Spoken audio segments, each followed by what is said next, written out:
결혼식입니다. 오늘 이야기는 결혼식인데 결혼식에서 포도주가 떨어졌습니다. 예수님께서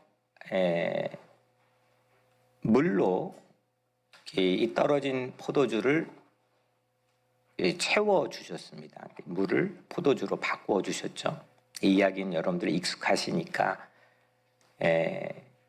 여러분들 잘 아시리라고 생각을 합니다. 이 사건은 갈릴리 가나라고 하는 자그마한 타운에서 예수님이 살던 이 나사렛에서 북쪽으로 한 14km 멀지 않는 곳에 있는 갈릴리 가나에서 일어난 결혼식 이야기입니다.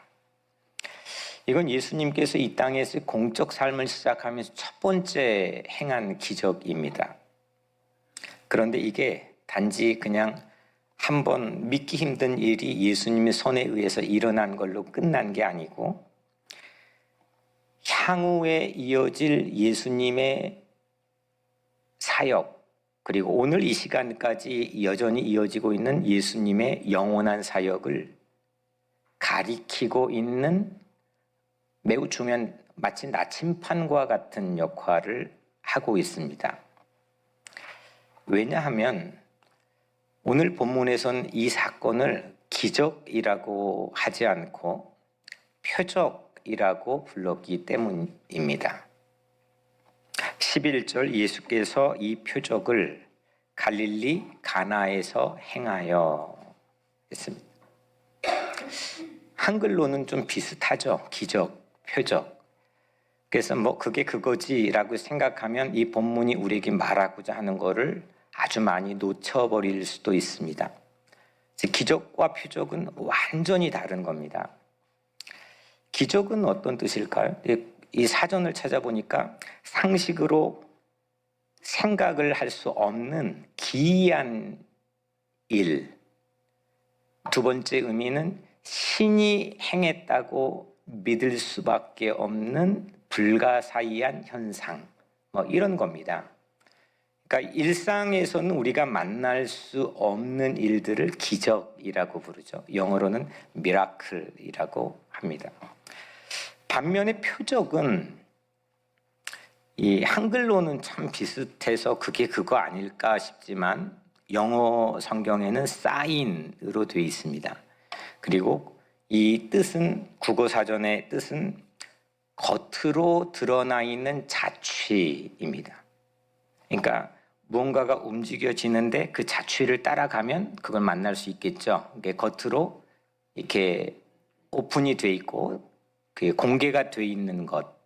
근데 실제 안에 있는 본질적 내용은 아닌 것. 이거를 표적이라고 합니다. 그러니까 기적과 표적은 완전히 다른 뜻이죠. 여러분들 머릿속에 그게 그거지라고 생각하는 거를 새롭게 인식을 하지 않으면 오늘 이 본문은 우리에게 상당히 제한적인 메시지를 전달해 줍니다. 이를테면 표적은 여러분들 익숙한 얘기로 달을 가리키는 손가락이 표적인 반면에 우리는 그 손가락 그 표적 덕분에 달을 바라보고 만날 수 있게 되는 거죠. 물로 포도주를 만들었다라고 하는 이 엄청난 기적은 단지 기적이 아니라 표적으로 우리에게 소개되고 있는 것은 예수님이 누구인지를 이 사건을 통해서 우리에게 보여주고 있다는 거죠. 요한복음에는 특별하게 이 사도 요한이 이 말씀을 성령의 영감을 통해서 쓸 때 특별한 장치로 기록을 했는데 7가지의 표적이 담겨 있습니다. 모두 7가지. 첫 번째 표적이 오늘 우리가 같이 읽은 갈릴리 가나에서 물로 포도주를 만든 사건이고, 두 번째 표적은 왕의 신하의 아들을 고쳐준 표적이죠. 세 번째 표적이 베데스다 연못가에 38년 된 병자를 고쳐준 얘기. 네 번째 표적이 오병이어의 표적, 다섯 번째 표적은 풍랑 위를 걸어오시는 예수님의 표적, 여섯 번째 표적은 날 때부터 앞을 못 봐요. 근데 그 날 때부터 소경된 이를 고쳐주신 표적, 마지막 일곱 번째, 요한복음에 나타난 일곱 번째 마지막 표적은 죽은 지 나흘이나 되고 장례가 다 이미 끝나 무덤에 안장했던 나사로를 예수님이 불러서 살려낸 이 놀라운 표적, 일곱 가지의 이 표적을 했는데 이거를 기적이라고 부르지 않고 요한복음은 표적이라고 명명하고 있습니다. 이유는 이 표적을 통해서 전부 다 무언가 특별한 의도를 가지고 있는데 예수님을 우리에게 소개해주고 있다는 거죠. 예수님이 누구냐? 과연 예수는 어떤 분이냐? 이거를 이 표적에서는 말해주고자 하는 특별한 의도가 이 안에 담겨 있다는 겁니다. 그래서 표적은 영어로 사인이라 그랬잖아요. 그래서 표적은 뭔가를 우리에게 말하고 있는 거예요. 그게 사인처럼 암호처럼 보여질 수 있지만 뭔가 우리에게 토킹을 하고 있는 거예요. 이런 의미에서 사인으로 쓰여진 편지와 같은 겁니다. 아주 각별한 사랑하는 사이인 연인에게 읽혀질 수 있는 러브레터와 같은 게 오늘 이야기인 거죠. 물로 포도주를 제조하는 이 믿기 힘든 스토리 안에 우리는 가장 무엇보다 예수님을 찾아야 되고 예수님을 만나야 될 줄로 믿습니다. 이게 표적이고 이게 바로 러브레터입니다. 그래서 오늘 말씀의 제목은 예수님이 쓴 첫 편지입니다. 이 지역이 어디에서 일어났다 그랬죠? 갈릴리 가나. 그때 우리 비 오는 날 성지순례 때 그 가나에 잠깐 가서 뭐 포도주도 사고 우리 성찬 때 와가지고 사온 포도주로 우리 교회 공동체가 함께 성찬을 베풀기도 했는데 아주 작은 마을입니다. 근데 이 작은 마을을 포함하고 있는 갈릴리 지역, 이 갈릴리 지역은 복음서에서 한 70%를 차지합니다. 3분의 2를 차지합니다. 대부분의 이 성경의 지리적 배경은 갈릴리입니다. 작은 호수, 갈릴리 호수를 품고 있는 이 지역은 제가 그때 한번 그런 소회를 여러분들에게 밝혔죠. 그냥 그 땅을 이렇게 가면은 연애하고 싶어지는 사랑스러운 땅이라고 말씀을 드렸는데 예수님이 공생의 대부분의 시간도 갈릴리에서 보냈습니다. 공생의 전에도 마찬가지고요. 근데 이 갈릴리 지역에서 오늘 결혼식 얘기인데 이 결혼 문화는 여러분들이 경험하고 인식하고 있는 결혼과는 사뭇 다릅니다. 그러니까 이 갈릴리의 결혼 문화를 알 때 이 본문이 말하고 있는 무언가를 왜 우리에게 뭘 말하려고 편지를 쓰는 걸까를 이해할 수 있다는 거죠. 잠깐 제가 소개하려고 하는데 먼저 약혼을 합니다. 그 약혼을 하고 한 대략 1년 정도를 서로 떨어져 있습니다. 만나지 못합니다. 그리고 나서 1년 정도 후에 신랑과 신부가 결혼식 그리고 결혼 피로연을 한 7일 정도 걸려서 합니다. 그러니까 동정녀 마리아, 예수님 모친인 동정녀 마리아는 그러니까 애를 뵐 수가 없습니다. 이 결혼 문화의 배경 하에서는. 이제 그런 배경에서 우리가 이해하면 되는데 이제 결혼식 안에서 가장 하이라이트는 뭐냐면 언약식입니다. 신랑이요. 신랑의 아버지가 따라준 이 포도주가 담긴 잔을 딱 받아가지고 자기 신부 될 사람에게 이 잔을 건넵니다. 그러면 신부는 이 잔을 받을 거냐 말 거냐를 선택할 권리가 그 타이밍에 주어집니다. 이게 갈릴리 중동의 결혼 문화와 비교해도 이 부분만큼은 갈릴리 지역에서만 발견되는 매우 독특한 그런 전통이죠. 그래서 신랑이 잔을 딱 건넬 때 신부가 잔을 받느냐 마느냐에 따라서 이 혼인이 성사 여부가 달려 있는 겁니다. 그래서 이런 의미로 보자면 오늘 말씀 안에 있는 포도주는 우리가 보통 이해하기로 포도주가 떨어졌다, 이게 기쁨, 흥을 돋는 결혼의 가장 큰 메커니즘이 사라졌다라고만 우리가 주목해 오잖아요. 근데 물론 그것도 맞지만 그거에 그치는 게 아닙니다. 오늘 이 본문이 우리에게 말하려고 하는 본질적인 메시지는 단순히 흥이 떨어졌다는 것을 말하려고 하는 게 아니라 이 언약식의 가장 중요한, 언약의 성립을 위해 가장 중요한 이 매개체인 잔을 채울 포도주가 있느냐 없느냐입니다. 근데 이때 우리 예수님이 물을 가지고 포도주를 만드셨던 거죠. 언약의 잔에 담을 포도주를 생산해 내신 분이 예수님이었다는 겁니다. 그러니까 예수님은, 오늘 이 본문의 표적이 가리키고 있는 예수님은 우선 첫 번째로 포도주의 생산자가 되는 겁니다. 이걸 우리가 오늘 이 러브레터를 받고 읽어내야 됩니다. 아, 예수님은 포도주의 생산자시구나. 아무리 포도주가 떨어져도, 아무리 언약이 파기될 절체절명의 위기일지라도 예수님은 포도주를 만드시는구나. 예수님 모친 마리아가 그 광경, 포도주가 떨어지는 광경을 보고 3절에서 그러잖아요. 아들, 이 포도주가 떨어졌는데 라고 말을 하니까 예수님께서 뭐라 합니까? 그게 나와 무슨 상관이 있습니까? 아직 내 때가 이르지 않았습니다. 그 때라고 하는 거는 무슨 말하는지 짐작이 되시겠죠?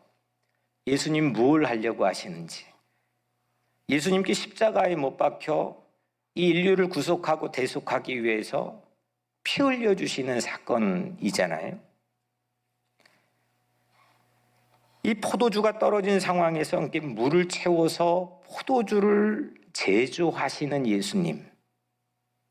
이게 오늘 이 말씀 안에서 우리 주고 있는 첫 번째 메시지입니다.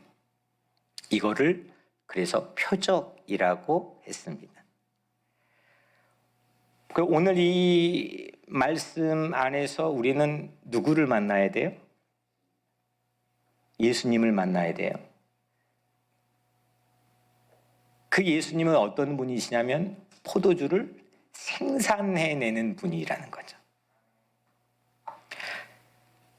그래서 이 사건 이후에 예수님은 실제로 언약의 이 포도주, 언약식의 포도주를 자기 몸 안에서 생산해내잖아요.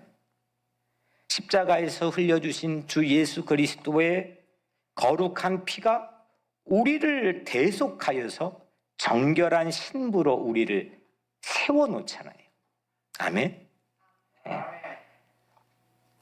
그냥 아무 특별한 쓸모없는 맹탕, 그냥 맹물뿐인 우리에게 예수 그리스도의 보혈을 수혈해 주신 거죠. 우리를 거듭나게 다시 새로운 인생으로 살도록 인도해 주신 거죠. 그래서 갈릴리 가나에서 예수님이 쓴 첫 번째 편지에는 거룩한 보혈을 암시하고 있습니다. 그래서 우리도 이 보혈 편지를 오늘 이 시간 받아야 될 줄로 믿습니다. 보혈 편지는 용서의 편지죠. 언약의 편지입니다. 우리는 용서가 필요합니다. 용서하는 것보다 용서받는 것이 기독교 신앙에서는 가장 먼저 절실히 필요하다는 자각을 갖는 거죠. 예수님의 보혈은 우리를 용서받게 합니다. 하나님은 예수님의 보혈로서 우리를 용서해 주시는 줄로 믿습니다. 용서받을 수 없는 세상에서 끊임없이 아비규환과 보복이 이루어지는 이 세상의 메커니즘 속에서 예수 그리스도는 오늘 우리에게 언약의 잔을 따라줄 수 있도록 그 거룩한 보혈을 통해 용서받는 자리에 세워주시기를 원하신다는 거죠.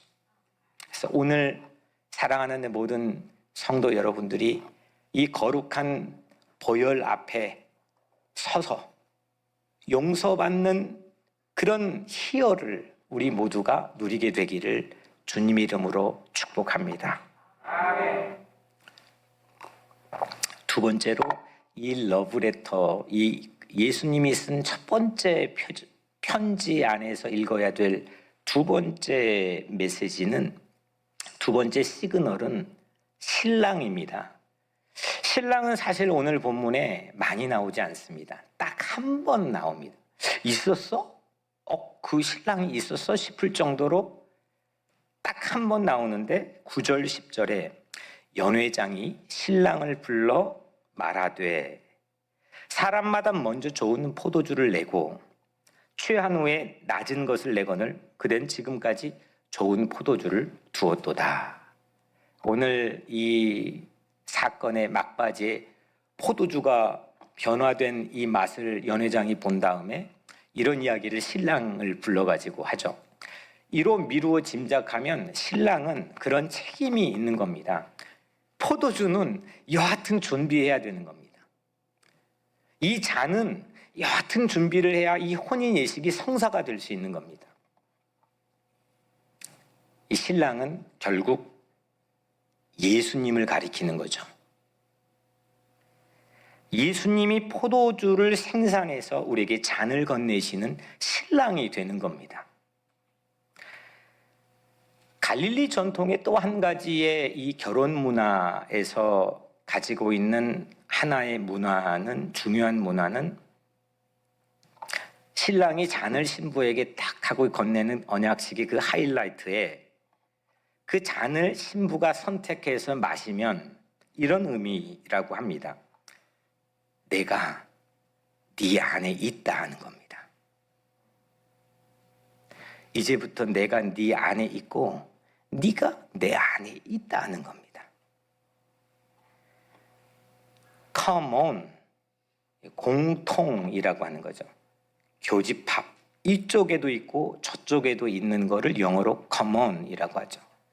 유니온, 그래서 이게 이쪽에도 있고 저쪽에도 있는 게 같이 하나가 되고 연합이 되고 일치가 되는 거를 유니온이라고 합니다. 그래서 common, 유니온을 합해서 communion. 오늘 이 앞에 차려진 이 성찬을 communion이라고 영어로 하죠. communion은 내가 네 안에 있다, 너도 내 안에 있다 라고 하는 거를 주님께서 기념하기 위해 제정해 주신 성찬을 통해 이 갈릴리 지방에서 있는 독특한 이 언약식의 성찬을 통해서 우리에게 말씀하는 거죠. 새로운 언약이 이루어지는 겁니다. 그래서 구약을 옛 계약, 옛 언약, 신약의 뜻은 새로운 언약인 거죠. 이 언약을 통해 이 첫 번째 그 표적인 갈릴리 가나에서 물로 포도주를 만든 이것이 이후의 향후의 모든 예수님의 사역에 다 걸려 있는 겁니다. 그걸 방향을 잡아주는 역할을 오늘 이 본문이 하는 거죠. 이제 마지막으로 좀 약간 리뷰를 해보면 첫 번째는 표적에 대한 얘기를 했죠. 이건 기적이 아니라 표적이다. 여기서 가지고 전달하려는 시그널을 읽어야지 자체의 기적에만 매몰되면 오히려 우리에게는 화가 될 수도 있다. 두 번째, 뭘 말하려고 하느냐. 오늘 이 갈릴리 가나 혼인잔치에서 물을 포도주로 만든 사건은 두 가지를 기억해야 된다는 거예요. 첫 번째, 거기에 예수님을 발견해야 되는데, 첫 번째, 포도주라는 거죠. 포도주를 만들어, 이 그리스도의 보혈을 상징하는 포도주를 만들었다는 거예요. 우리 가치를 새롭게 변화시켜서 우리를 그리스도의 신부로 세우는, 우리를 정결한 신부로 세우는 포도주를 놓치면 안 된다는 거죠.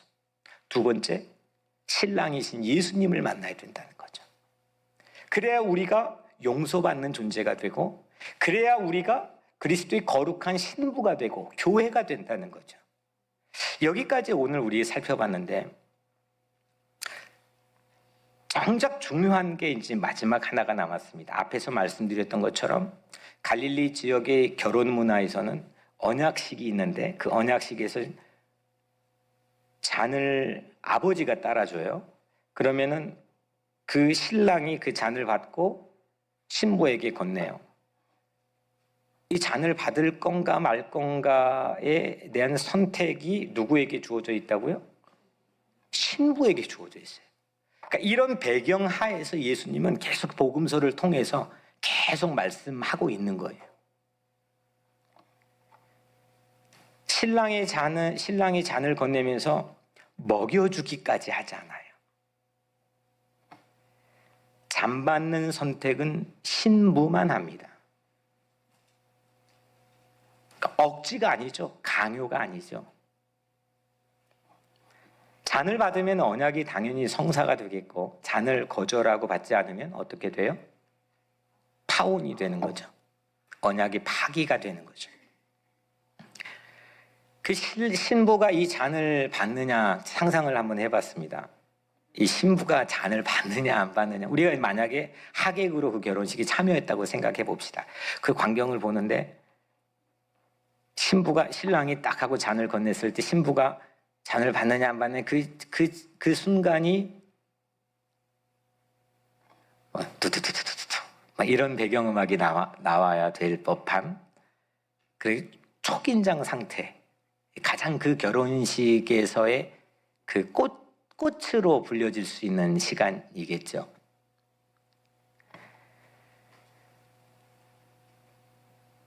결국 이 잔을 나의 신랑 되신 예수님에게 받는다는 의미는 내가 예수를 믿을 거냐, 믿지 않을 거냐, 진짜 믿을 거냐, 믿는 척 할 거냐, 아예 거절할 거냐, 아예 등을 돌리고 뒤돌아설 거냐, 아니면 이 잔을 받을 거냐,